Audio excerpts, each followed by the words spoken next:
Hi everyone, welcome back to another video. Today we're going to be covering the 3 F-fingerings and the 2 E-flat fingerings. It sounds confusing, but I promise we're going to go slow.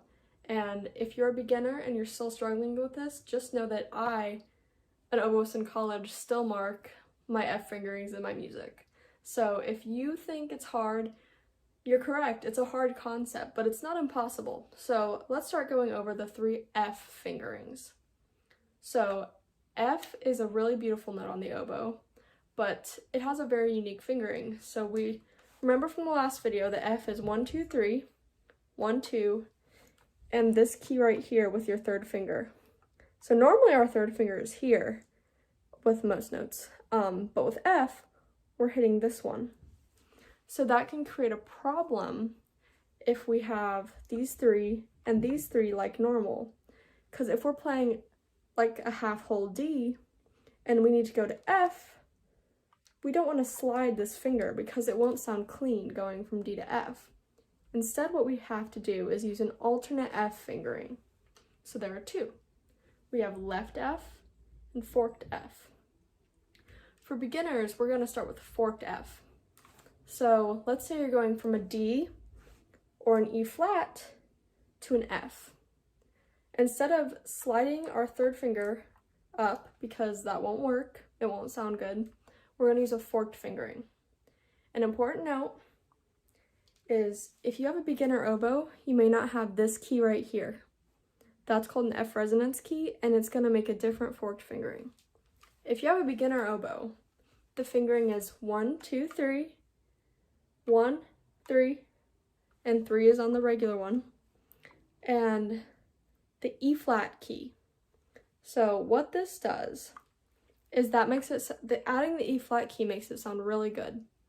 And you can use forked in lots of your music because we're not necessarily worried about tone.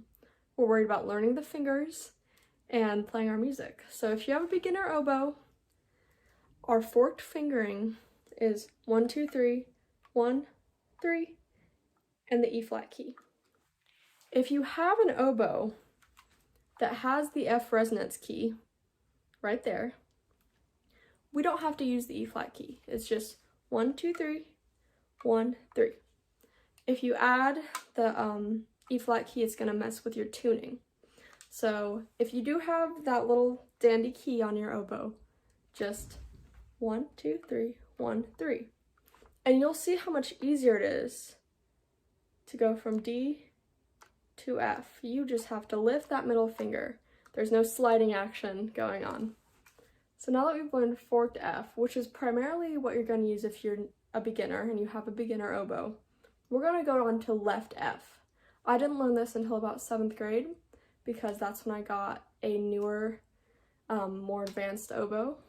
So the left F fingering is 1, 2, 3, 1, 2, kind of like regular F. However, we're going to use this key that's on top of the left pinky keys. That's our left F key. So 1, 2, 3, 1, 2, and then this very top left pinky key. That's left F. And from certain fingerings, left F is easier. Like let's say I'm going E, F, D, E, F, D. See, with the E, we just add F, and we're going to a D afterwards, so we know that we can't use regular moving to D. So that left F sets us up nicely for D. So if you're going from E flat, and you have a beginner oboe, if you're going from E flat to F, you're just going to lift that middle finger because you don't have the F resonance key.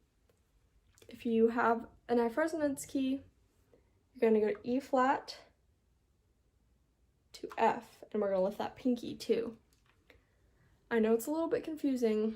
My tip for if you forget which type of F to use in your music, if I'm going to use forked, I write an F above the F that I'm going to play.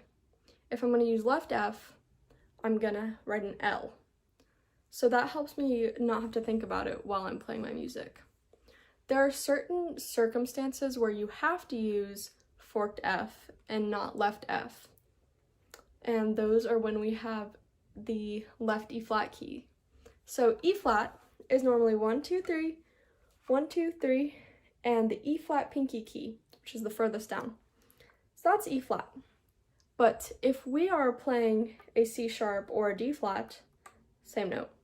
If we're playing a D flat, which is 1, 2, 3, 1, 2, 3, with the little middle right pinky key, which is a D flat, we can't slide. The reason we have these alternate fingerings is because sliding your finger sounds bad, and we want to sound as clean as possible. So 1, 2, 3, 1, 2, 3, middle, that's D flat.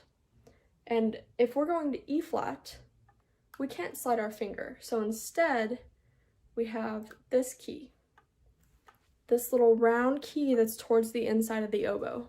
So left E flat, 1, 2, 3, pinky, 1, 2, 3. And so that way, there's no sliding going on. You're just alternating pinkies. D flat, left E flat, D flat, left E flat. This is useful in the key of A flat major, which has 4 flats. B flat, E flat, D flat, A flat. You're gonna have to use left E flat. Let's say you have a line that goes D flat, E flat, F. We can't use left F from the D flat, E flat, left F. You know, we don't want any sliding. So in that instance, you have to use forked F. D flat, E flat, F. I know that was a lot, but let's review the fingerings for F, the fingerings for E flat, and when to use them. So we have 3 fingerings. We have regular F, forked F, and left F. And if you're on a beginner oboe, you may not have the left F key. So 1, 2, 3, 1, 2, 3. That is regular F. If we're moving from any note that has this 3rd finger down, so that'd be D, E flat, C sharp, we want to use an alternate fingering so that we're not sliding our 3rd finger. In that case, we're going to use left or forked. We're going to start with forked because that's the easiest one and it's the most accessible one if you have a beginner oboe. Forked is 1, 2, 3, 1, 3, and the E flat key if you don't have this key right here. And if you do have that key right there, you don't need to have the E flat key. It's just 1, 2, 3, 1, 3.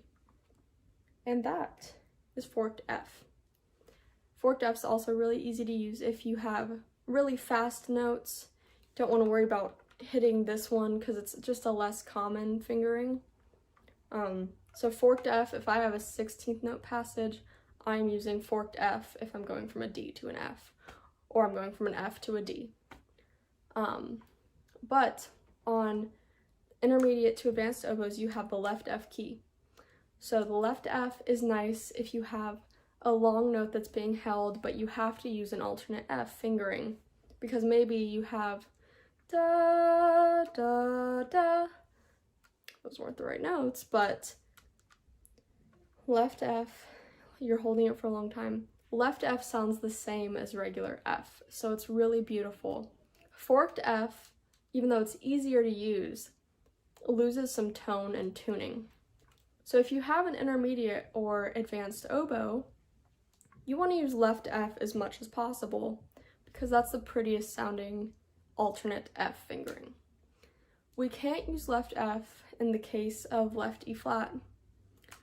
So for E flat, we have 1, 2, 3, 1, 2, 3, and the E flat key, that's E flat, and half whole.